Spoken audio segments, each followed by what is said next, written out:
नमस्कार दोस्तों, स्वागत है आप सभी को एडुकामेज में। आज हम सामाजिक विज्ञान के VVA प्रश्न पर चर्चा करने वाले हैं। आप लोगों के लिए चुन कर प्रश्न लाए हैं, वीडियो को अंत तक देखिएगा। पहला प्रश्न है, मेजनी पेशे से क्या था? मेजनी पेशे से क्या था? इसका उत्तर हो जाएगा साहित्यकार। क्या हो जाएगा? साहित्यकार। मेजनी यंग इटली की स्थापना किया था। यंग इटली की स्थापना किया था। मेजनी यंग इटली की स्थापना किया था 1831 ईस्वी में स्थापना किया था। अगला प्रश्न है, गैरिबाल्डी की जिमनी किसने लिखा? गैरिबाल्डी की जिमनी किसने लिखा? इसका सही उत्तर हो जाएगा लाला लाजपत राय। लाला लाजपत राय। गैरिबाल्डी पेशे से नाविक था। गैरिबाल्डी पेशे से क्या था? नाविक था। अगला प्रश्न है, भारत का नेपोलियन किसे कहा जाता है? भारत का नेपोलियन किसे कहा जाता है? इसका सही उत्तर हो जाएगा समुद्रगुप्त को कहा जाता है। किसको कहा जाता है? समुद्रगुप्त को। अगला प्रश्न है, मेटरनी का पतन कब हुआ? मेटरनी का पतन कब हुआ? इसका सही उत्तर हो जाएगा 1848 ईस्वी। कब हुआ? 1848 ईस्वी। अगला प्रश्न है, इटली और जर्मनी के एकीकरण के विरुद्ध कौन था? इटली और जर्मनी के एकीकरण के विरुद्ध कौन था? इसका सही उत्तर हो जाएगा ऑस्ट्रिया। कौन था? ऑस्ट्रिया था। अगला प्रश्न है, किस कानून के तहत भारतीयों को अस्त्र शस्त्र रखना गैर कानूनी कर दिया गया? किस कानून के तहत भारतीयों को अस्त्र शस्त्र रखना गैर कानूनी कर दिया गया? इसका सही उत्तर हो जाएगा आर्म्स एक्ट। Arms act. यह कब लाया गया? 1879 ईस्वी। कब लाया गया? 1879 ईस्वी। इससे दो प्रश्न बन जाएगा कि आर्म्स एक्ट कब लाया गया? तो 1879।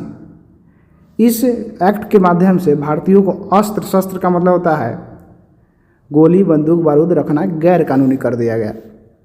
अगला प्रश्न है, अंकोर वाट मंदिर कहाँ है? अंकोर वाट मंदिर कहाँ है? इसका सही उत्तर हो जाएगा कंबोडिया। क्या हो जाएगा? कंबोडिया। अगला प्रश्न है, किस एक्ट के द्वारा किसी भी भारतीयों पर अदालत में बिना मुकदमा चलाए जेल में बंद किया जा सकता था? तो इसका सही उत्तर हो जाएगा रॉलेट एक्ट। क्या हो जाएगा? Rowlatt act. 1919 ईस्वी में ये लाया गया। 1919 ईस्वी में। अगला प्रश्न है, गांधी इरविन समझौता कब हुआ? गांधी इरविन समझौता कब हुआ? इसका सही उत्तर हो जाएगा 5 मार्च 1931। 5 मार्च 1931 गांधी जी ने इरविन के सामने 11 सूत्री समझौता हुआ था। 11 सूत्री समझौता। इसके दिल्ली समझौता के भी नाम से जाना जाता है। दिल्ली समझौता के भी नाम से जाना जाता है। अगला प्रश्न है, कांग्रेस के प्रथम अध्यक्ष कौन थे? इसका सही उत्तर हो जाएगा उमेश चंद्र बनर्जी। उमेश चंद्र बनर्जी। कांग्रेस का स्थापना 1885 ईस्वी में हुआ था। कब हुआ था? 1885 ईस्वी। अगला प्रश्न है, गदर पार्टी की स्थापना किसने किया?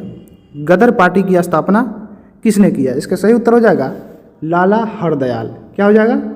लाला हरदयाल। कब? 1913 ईस्वी। 1913 ईस्वी। आप लोगों से रिक्वेस्ट है कि आप लोग चैनल को भी सब्सक्राइब कर दिया कीजिए। सब्सक्राइब करने में पैसा नहीं लगता है। अगला प्रश्न है, अमृत बाजार पत्रिका का प्रकाशन किसने किया? अमृत बाजार पत्रिका का प्रकाशन किसने किया? तो इसका सही उत्तर हो जाएगा सी। ए और बी दोनों। कहने का मतलब है मोतीलाल घोष, शिशिर कुमार घोष, यानी दोनों भाई थे। दोनों क्या थे? भाई थे। दोनों मिल करके अमृत बाजार पत्रिका का प्रकाशन किया था। अगला प्रश्न है, निम्न में से कौन ऊर्जा का नवीकरणीय स्रोत है? निम्न में से कौन ऊर्जा का नवीकरणीय स्रोत है? इसका सही उत्तर हो जाएगा सौर ऊर्जा भी है, पवन ऊर्जा भी है, जल भी है, यानी इनमें से सभी। से इसका सही उत्तर हो जाएगा डी, इनमें सभी। अगला प्रश्न है, तृतीय पृथ्वी सम्मेलन कब आयोजित किया गया? तृतीय पृथ्वी सम्मेलन कब आयोजित किया गया? इसका सही उत्तर हो जाएगा 2002। क्या हो जाएगा? 2002। अगला प्रश्न है, क्योटो सम्मेलन कहाँ आयोजित किया गया? क्योटो सम्मेलन कहाँ आयोजित किया गया? तो इसका सही उत्तर हो जाएगा जापान में। कहाँ आयोजित किया गया? जापान में। क्यों आयोजित किया गया था? तो ग्लोबल वार्मिंग से बचने से संबंधित इसमें काम के लिए। अगला प्रश्न है, बिहार में सबसे अधिक उपजाऊ भूमि किस क्षेत्र में आता है, किस क्षेत्र में है? तो इसका हो जाएगा उत्तर में, क्या हो जाएगा? उत्तर क्षेत्र में, जलोढ़ मृदा के कारण, जलोढ़ मिट्टी के कारण। अगला प्रश्न है, कौन सा रसायन मेढक को प्रजनन दर को रोक सकता है? मेढक के प्रजनन दर को रोक सकता है कौन सा रसायन? इसका सही उत्तर है एंड्रीन। क्या हो जाएगा? एंड्रीन जो है मेढक के प्रजनन दर को रोक सकता है। अगला प्रश्न है, काली मृदा का दूसरा नाम क्या है? काली मृदा का दूसरा नाम क्या है? इसका सही उत्तर हो जाएगा रेगूर मृदा। क्या हो जाएगा? रेगूर मृदा। अगला प्रश्न है, तरुण भारत संघ की स्थापना कब हुई? तरुण भारत संघ की स्थापना कब हुई? इसका सही उत्तर हो जाएगा 1975 ईस्वी। कब? 1975 ईस्वी। किसने किया? राजेंद्र सिंह। राजेंद्र सिंह, राजेंद्र सिंह। कहाँ? राजेंद्र सिंह, र से राजेंद्र और र से राजस्थान, याद रखिएगा, र से राजेंद्र और र से राजस्थान। तरुण भारत संघ की स्थापना 1975 में, र से राजेंद्र और र से राजस्थान। अगला प्रश्न है, विश्व में सबसे ज़्यादा वन के मामले में प्रथम देश कौन है? इसका सही उत्तर हो जाएगा ब्राज़ील। क्या हो जाएगा? ब्राज़ील। अगला प्रश्न है, red data book, red data book के बारे में हम बता देते हैं कि रेड डाटा बुक जो है विलुप्त पशु पक्षी है, विलुप्त पशु पक्षी और विलुप्त हो रहे पशु पक्षी, इसके बारे में उसमें दर्शाया जाता है। तो इसका जो रेड डाटा बुक जो प्रकाशित करता है उसका नाम है botanical survey of India, Kolkata और वन अनुसंधान संस्थान देहरादून के द्वारा। अगला प्रश्न है, सुंदर राष्ट्रीय उद्यान कहाँ है? सुंदर राष्ट्रीय उद्यान कहाँ है? तो इसका सही उत्तर हो जाएगा पश्चिम बंगाल। पश्चिम बंगाल। यहाँ पर सुंदरवन डेल्टा यानी मैंग्रोव वन, सुंदरवन डेल्टा में सबसे ज़्यादा मैंग्रोव वन पाया जाता है। मैंग्रोव वन जो पश्चिम बंगाल में है। सुंदरवन राष्ट्रीय उद्यान कहाँ हो जाएगा? यानी पश्चिम बंगाल में हो जाएगा। अगला प्रश्न है, कुनेन का उपयोग होता है, कुनेन का उपयोग होता है कहाँ होता है? तो मलेरिया में होता है, मलेरिया में। कैंसर का उपयोग कहाँ होता है? ये कमेंट में आप लोग लिखिए, पिछला वीडियो में हमने बताया था। अगला प्रश्न है, निम्न में से कौन धात्विक खनिज है? निम्न में से कौन धात्विक खनिज है? तांबा भी है, निकल भी है, मैग्नीज भी है, यानी इनमें सभी तांबा, निकल, मैग्नीज धात्विक खनिज है। अगला प्रश्न है, निम्न में से कौन अधात्विक खनिज है? इसका सही उत्तर हो जाएगा जिप्सम, अभ्रक, डोलोमाइट, यानी सभी हो जाएगा। अधात्विक खनिज जिप्सम, अभ्रक, डोलोमाइट, याद रखिएगा। अगला प्रश्न है, बॉक्साइट का सबसे बड़ा उत्पादक राज्य कौन है? बॉक्साइट का सबसे बड़ा उत्पादक राज्य कौन है? इसका सही उत्तर हो जाएगा उड़ीसा। कौन है? उड़ीसा। अगला प्रश्न है, हीराकुंड परियोजना किस नदी पर बनी? हीराकुंड परियोजना किस नदी पर बनी? महानदी। महानदी। हीराकुंड परियोजना विश्व का सबसे लंबा परियोजना है। अगला प्रश्न है, सबसे अच्छा कोयला है? सबसे अच्छा कोयला है, तो इसका सही उत्तर हो जाएगा एंथ्रासाइट। क्या हो जाएगा? एंथ्रासाइट। और निम्न कोटि के सबसे अच्छा तो हो गया, सबसे निम्न कोटि के कौन कोयला है? इसका सही उत्तर हो जाएगा पीट। क्या हो जाएगा? पीट। अगला प्रश्न है, भारत में संघीय शासन व्यवस्था किस देश से लिया गया? भारत में किस प्रकार के शासन व्यवस्था है? संघीय शासन व्यवस्था है। ये जो है कनाडा से लिया गया। कहाँ से लिया गया? कनाडा से लिया गया। अगला प्रश्न है, भारत में मतदाता होने का न्यूनतम आयु क्या है? भारत में मतदाता होने का न्यूनतम आयु क्या है? ये सबसे आसान प्रश्न है, 18 वर्ष। 18 वर्ष दोनों हो जाएगा, दोनों में 18 वर्ष ही है, पहला वाला ही 18 वर्ष। अगला प्रश्न है, भारत में किस प्रकार के शासन प्रणाली है?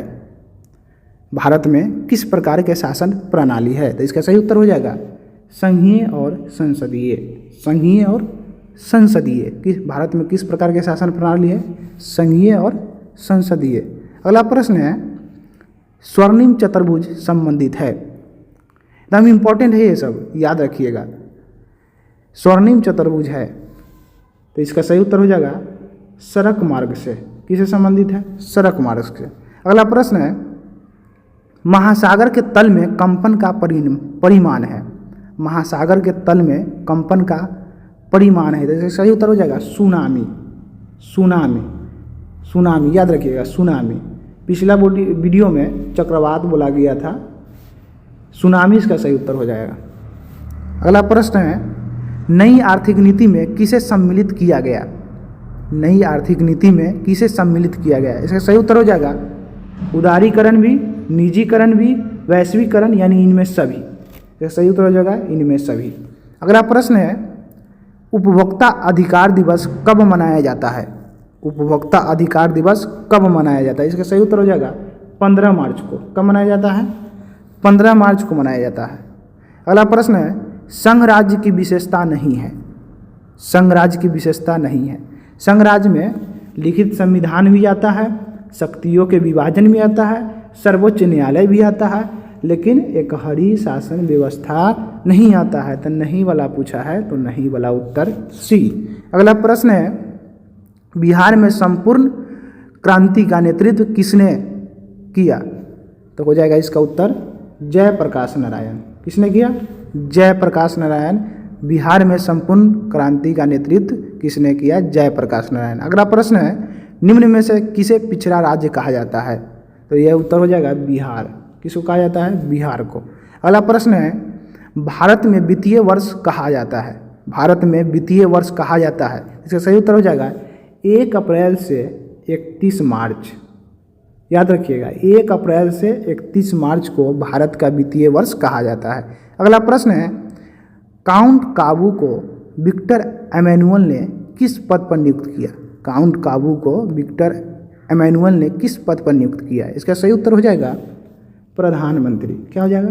प्रधानमंत्री। क्या हो जाएगा? प्रधानमंत्री। यहीं पे आपका प्रश्न समाप्त होता है।